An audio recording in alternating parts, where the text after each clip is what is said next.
Hello everyone, আসসালামু আলাইকুম। চলে আসলাম নতুন একটি ভিডিও নিয়ে।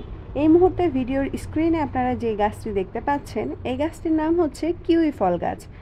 তো এই ফলটি সাধারণত নিউজিল্যান্ডের খুব বিখ্যাত একটি ফল। নিউজিল্যান্ডে প্রচুর পরিমাণে এই ফল হয়ে থাকে।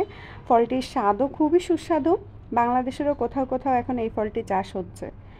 তো আমরা চলে গিয়েছিলাম সেদিন মিরপুর 12 প্রিন্স বাজারে কিছু টুকটাক বাজার করার জন্য। তো সেখানে যে আমরা ফলটি দেখতে পাই, এটা ছিল থাই কিউই, পার কেজি ছিল 1680 টাকা করে। তো আমরা এখান থেকে দুইটা ফল নিয়ে নিয়েছিলাম। দুইটি ফলের দাম পড়েছিল 575 টাকা সামথিং এরকম।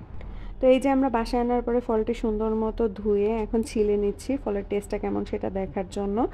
তো এখানে আরেকটা কথা আপনাদেরকে বলে রাখি, এই যে ফলের উপরের যে আবরণটা, এই উপরের আবরণে একটু কাটা কাটা টাইপের থাকে। তো খেয়াল রাখবেন যেন এটা মুখে না লাগে খাওয়ার সময়, বা ঠোঁটের আশেপাশে না লাগে, তাহলে কিন্তু বেশ চুলকায়।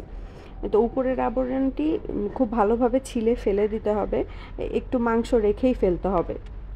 তো এই যে আমাদের ফলটা কাটা হয়ে গিয়েছে, এখন আমরা এটা খাবো, খাওয়ার পালা। তো একটু টক টক লাগছিল বলে আমি একটু বিট লবণ নিয়ে তারপরে টেস্ট করে দেখলাম।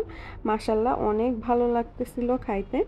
আমি যদি এক্স্যাক্ট টেস্ট আপনাদেরকে বলি, তাহলে কিছু স্ট্রবেরি আছে না, যেগুলো একটু টক স্বাদের, খেতে অনেকটা ওরকম। বা যদি আমি বলে থাকি বড় ধরনের আমরা যে সবুজ আঙুরগুলো খেয়ে থাকি, অনেকটা স্বাদ সেরকম। তো এখানে এই যে ফলগুলোর ভিতরে যে দেখছেন ছোট ছোট কালো কালো বীজের মতো, তো এই বীজগুলো আসলে মুখের মধ্যে যখন মানে পড়ছিল খাওয়ার সময়, তখন আরও বেশি ভালো লাগছিল। আর একটু টক টক স্বাদের হওয়াতে হালকা একটু লবণ বা বিট লবণ ছিটিয়ে নিয়ে খেতে যেন আরও বেশি ভালো লাগতেছিল। তো আমরা দেশি ফল তো সবসময় খেয়েই থাকি। তো বিদেশের কোনো ফল যখন দেশে পাওয়া যায়, তখন কিন্তু সেটা খাওয়ার জন্য একটু এক্সাইটমেন্ট সবারই কাজ করে। তো সেই এক্সাইটমেন্ট থেকেই আর কি আমাদের ফলটা কিনে খাওয়া।